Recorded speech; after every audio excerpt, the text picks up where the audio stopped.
क्या हो अगर एक एक्सपेरिमेंट के चलते जो सब्जेक्ट जिस पे एक्सपेरिमेंट हो रहा है वो खुद को अपने हाथों से उखाड़ उखाड़ कर नोचे और उसके बाद उसे खाने लग जाए, और जब उस सब्जेक्ट को ये करने से रोकने के लिए एनेस्थीसिया दिया गया तो उस एनेस्थीसिया का भी उस पर कोई असर नहीं पड़ा। The Russian sleep experiment.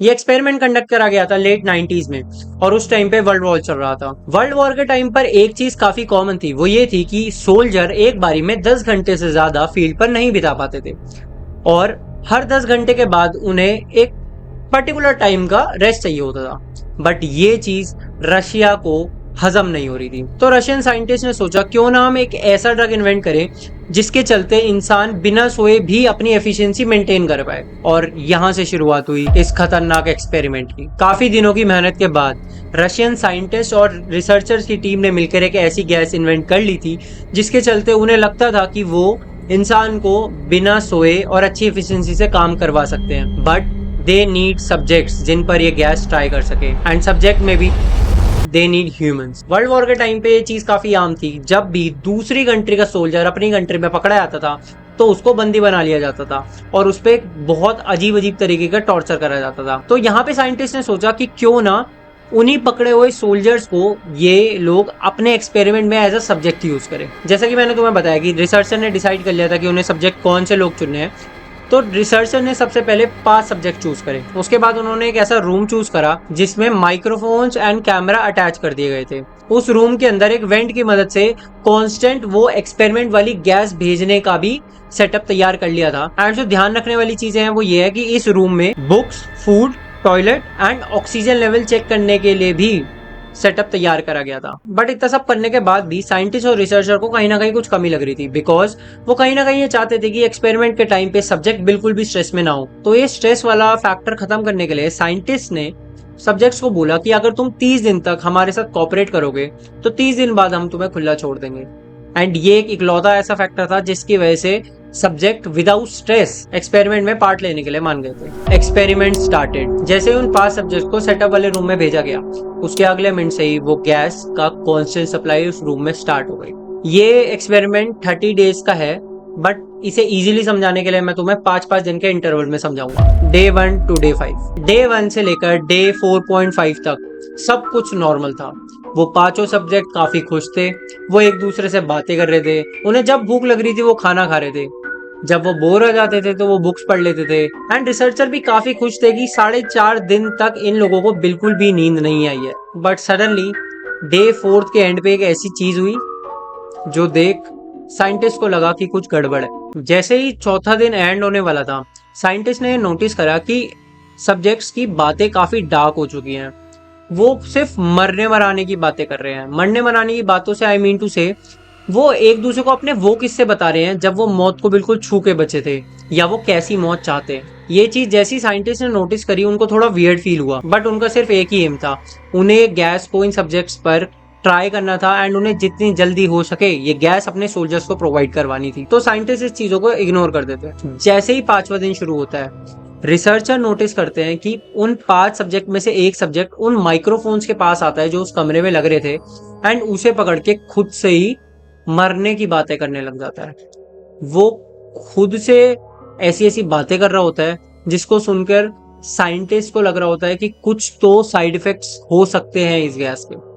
अब वो क्या बातें कर रहा था और वो क्या होने वाला है मैं तुम्हें वीडियो में आगे बताऊंगा। वीडियो में आगे बढ़ने से पहले मैं तुम्हें बता दूं कि अगर तुम्हारा मन कच्चा है या फिर तुम्हें ऐसा लगता है कि ऐसी चीजें देख के तुम्हें रात को गंदे सपने आ सकते हैं, तो प्लीज तुम इस वीडियो को यहीं छोड़ देना। ये वीडियो अब यहाँ से इस लेवल की क्रीपीनेस पे जाने वाली है कि जब मैं इस चीज के बारे में रिसर्च कर रहा था मेरे को समझ नहीं आ रहा था कि इंसान इस लेवल पे कैसे उतर सकता है।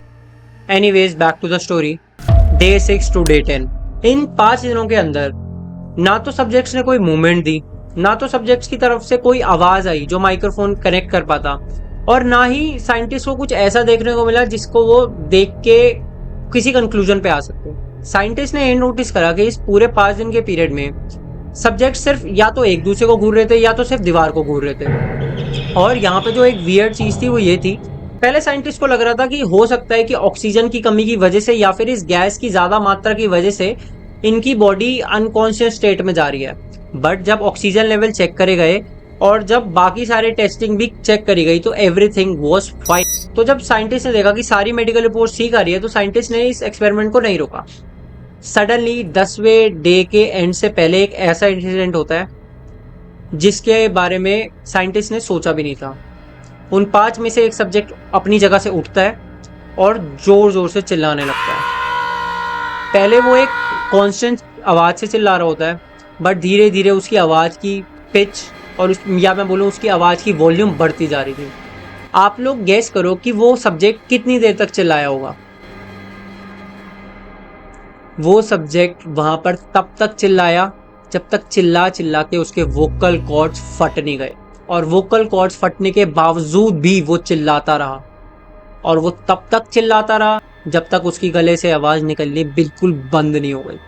ये एक ऐसी चीज थी जो रिसर्चर और साइंटिस्ट की टीम ने दूर दूर तक एक्सपेक्ट तो छोड़ो, सपने में भी नहीं सोची थी। बट उनके ऊपर प्रेशर था और वो कुछ भी करके इस गैस के बारे में सारे साइड इफेक्ट्स और सारे कॉन्स पता करना चाहते थे। तो ना चाहते हुए भी उन्हें एक्सपेरिमेंट कंटिन्यू करना पड़ा। डे 11 टू डे 15 सब कुछ बहुत वियर्ड हो चुका था। जैसे कि डे 10 पे एक सब्जेक्ट ने चिल्ला चिल्ला के अपना गला खराब कर लिया था, या मैं बोलूँ अपना गला फाड़ लिया था। सिमिलरली डे 12 पे भी दूसरे सब्जेक्ट ने भी सेम ही हरकत करी थी। बट डे 10 से लेकर 15 में एक डिफरेंस था, वो ये था कि पिछले 5 दिनों से किसी भी सब्जेक्ट ने कुछ नहीं खाया था, एंड उनके ऑक्सीजन लेवल एंड उनके सारे जो रिपोर्ट्स थी वो ओके थी। यहाँ पे साइंटिस्ट को थोड़ा सा डर लगने लगा था, बट एज मैंने पहले भी मेंशन करा है, उन्हें किसी भी हालत में इस एक्सपेरिमेंट को रोकना नहीं था, बिकॉज उनको ये गैस चाहिए थी अपने सोल्जर्स के लिए। डे 15 के एंड में उन रिसर्चर की टीम में से एक बंदे ने सोचा कि क्यों ना एक बार हम अंदर जाके देखें कि अंदर का माहौल कैसा है, बिकॉज 10 दिन हो गए थे, वो लोग मूवमेंट कुछ नहीं दे रहे थे, ना अंदर से आवाज आ रही थी। 5 में से 2 सब्जेक्ट्सों ने तो चिल्ला चिल्ला के अपना गला फाड़ लिया था। तो सारी रिसर्चर की टीम इस कंक्लूजन पे आई कि उन्हें एक बार जाकर अंदर चेक करना चाहिए। अंदर जाने से पहले रिसर्चर की टीम ने अनाउंसमेंट करी कि हम लोग अंदर आ रहे हैं, तुम सारे अपनी पीठ पे बल जाके लेट जाओ। अगर किसी ने भी होशियारी दिखाने की कोशिश करी तो उसे ऑन द स्पॉट मार दिया जाएगा। रिसर्चर की टीम कहीं ना कहीं एक्सपेक्ट कर रही थी कि अंदर कोई ना कोई सब्जेक्ट से कुछ तो रिप्लाई आएगा, बट उन्हें कुछ रिप्लाई नहीं मिलता। अगली अनाउंसमेंट में वो कहते हैं कि अब इस गैस की सप्लाई को हम रोक रहे हैं और हम अंदर आ रहे हैं, सारे पीछे जाके लेट जाओ। एकदम से तभी माइक्रोफोन से आवाज आती है, गैस की सप्लाई बंद मत करो। ये चीज सुन साइंटिस्ट के जान में जान तो आती है कि चलो वो सुन पा रहे हैं, समझ पा रहे हैं, बट कहीं ना कहीं उनका दिल भी दहल जाता है। बट वो ये चीज को इग्नोर करते हुए अंदर जाते हैं। जैसे ही गैस को बंद करके साइंटिस्ट की टीम उस कमरे के अंदर गई तो उन्होंने जो देखा वो उन्होंने एक्सपेक्ट भी नहीं करा था। रिसर्चर्स ने देखा 5 सब्जेक्ट्स की बॉडी में बहुत बड़े बड़े घाव के निशान थे। 1-2 सब्जेक्ट की तो इतनी ज्यादा इंजरी थी कि उनके इंटरनल ऑर्गन्स तक दिख रहे थे और जगह जगह पर खून के धब्बे थे, और उनमें से एक सब्जेक्ट के तो ब्लड वेसल्स तक विजिबल थे। अब उन सब्जेक्ट्स की ये हालत देख रिसर्चर सीधा उस कमरे को बंद करके वापस भागे। घबराहट की हालत में रिसर्चर सीधा अपने लैब में आते हैं और वो सारे कैमरास चेक करते हैं, बिकॉज पिछले 5-10 दिन से जब अंदर के सब्जेक्ट कुछ मूवमेंट नहीं दे रहे थे तो उनका इतना कैमरास पे ध्यान नहीं था। एंड जब उन्होंने कैमरास चेक करा तो उन्हें पता चला कि उन 5 की इस हालत के पीछे उन 5 का खुद का ही हाथ था। वो अपने हाथों से अपने आप को नोच नोच कर खा रहे थे, और उन्होंने अपने आप को इस लेवल तक खा लिया था कि उनके इंटरनल ऑर्गन्स तक विजिबल थे। जब ये क्लिप रिसर्चर की टीम ने देखी तो उनके आगे इस एक्सपेरिमेंट को रोकने के अलावा कोई और ऑप्शन नहीं था। उन्होंने फटाफट से सोल्जर्स की टीम को बुलाया एंड उन्होंने ये डिसाइड करा कि अब वो उन 5 सब्जेक्ट्स को मेडिकल सपोर्ट देंगे जो उनको नीडेड है। लॉन्ग स्टोरी शॉर्ट, 15-16 सोल्जर्स की टीम 3 साइंटिस्ट के साथ उस कमरे में अंदर एंटर करती हैं। अब आप लोग इमेजिन करो, एक कमरा है जिसमें 5 ऐसे लोग हैं जिन्होंने पिछले 5 दिन से कुछ खाया नहीं है, वो खून से लथपथ हालत में है, उनमें से 2 चिल्ला चिल्ला के अपना गला फाड़ चुके हैं, और 3-4 ने तो अपने आप को इतनी गंदी तरह इंजर्ड कर लिया कि उनके इंटरनल ऑर्गन तक दिख रहे हैं। बट इन 5 सब्जेक्ट्स को बाहर लाने के लिए ना 15-20 सोल्जर्स और मंगाने पड़े थे। रिसर्चर्स ने बताया था कि इन 5 में इतनी ज़्यादा ताकत थी कि इन एक एक को पकड़ने के लिए 10-10 सोल्जर लग रहे थे। और इस लड़ाई और इस गुस्से के पीछे का रीज़न सिर्फ ये था, वो लड़ाई के वक्त में सिर्फ ये बोल रहे थे कि हमें वो गैस चाहिए, हमें वो गैस की सप्लाई दो, हमें नॉर्मल हवा में नहीं जीना। एनीवेज उन 5 को उस कमरे से बाहर निकाला गया। बाहर निकालने के प्रोसेस में सोल्जर्स को काफ़ी ज़्यादा इंजरीज भी हो गई थी। बट यहाँ पे एक बात पता चली कि उन 5 में से एक बाहर निकालने के प्रोसेस में ही मर गया था। तो बचे हुए 4 सब्जेक्ट्स को लेकर रिसर्चर की टीम हॉस्पिटल पहुंचती है। Seen in the hospital.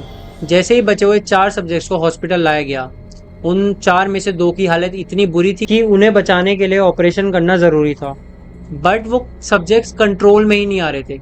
उनके मुंह से सिर्फ एक बात निकल रही थी, we need gas, we need that gas, हमें वो गैस दो, हमें वो गैस दो।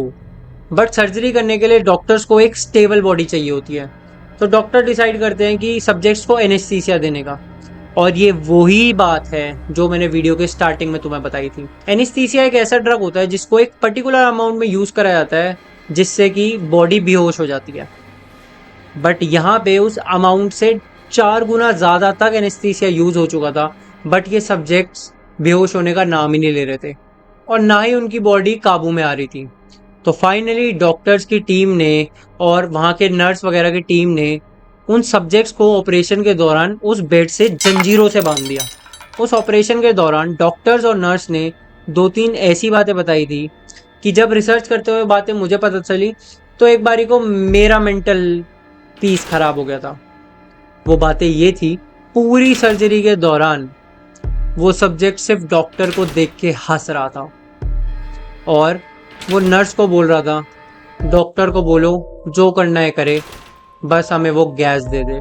उस ऑपरेशन के दौरान एक नर्स ने ये तक बताया था कि सब्जेक्ट्स डॉक्टर को ये तक बोल रहे थे कि ऑपरेशन करना हम पे बंद मत करो, ये जो तुम हमें दर्द दे रहे हो हमें ये अच्छा लग रहा है। 4-5 घंटे के ऑपरेशंस और सारी चीज़ों के दौरान सारे सब्जेक्ट्स के मुंह से सिर्फ एक बात कॉमन थी और जो रिपीट मोड पे चल रही थी वो ये थी कि हमें उस कमरे में वापस डाल दो, हमें वो गैस दे दो, हमें वो गैस दे दो। ये सब चीजें जब रिसर्चर्स को पता चली तो वो शॉक में आ गए थे। उस टाइम के जनरल ने जब ये सब हालत देखी तो उन्होंने रिसर्चर और साइंटिस्ट की टीम को ये सजेस्ट किया कि हमें इनको वापस उस गैस चैम्बर में डाल देना चाहिए और इस बार इनके साथ हमें 2 रिसर्चर को भी अंदर डाल देना चाहिए, जिससे वो इन्हें बारी बारी से एग्जामिन करते रहे। बट जो रिसर्चर्स की टीम ने देखा और सुना था उसकी वजह से वो शॉक में थे। एंड सडनली रिसर्चर की टीम में से एक बंदे ने जनरल की गन उनकी पॉकेट से निकाल ली एंड जनरल के ऊपर तान दी। एंड उसके बाद उसने जनरल को शूट कर दिया। गोली मारने के बाद वो रिसर्चर फटाफट से उन सारे सब्जेक्ट्स के पास गया और वो उनसे पूछता है कि तुम कैसे लोग हो, तुम इंसान तो नहीं लग रहे, तुम्हें क्या हो गया है, ये सब तुम क्या कर रहे हो। पहले तो वो सारे सब्जेक्ट्स उसे देख के हंस रहे थे। उन चारों में से एक बोलता है, हम तुम्हारे अंदर का वही शैतान है जिससे तुम भागते हो, हम तुम्हारे अंदर का वही थॉट्स है जिसे तुम छुपा नहीं सकते। ये बात सुन वो रिसर्चर उन चारों सब्जेक्ट को उसी टाइम पे गोली मार देता है और ये एक्सपेरिमेंट वहीं खत्म हो जाता है। Thank you so much for watching this video. तो अगर आपको ये वीडियो अच्छी लगी हो तो तुम्हें पता है तुम्हें इस वीडियो के साथ क्या करना है। और दूसरी बात, अगर मेरे लाइक कोई फीडबैक है तो कमेंट में डाल देना। Till then, thank you, good bye.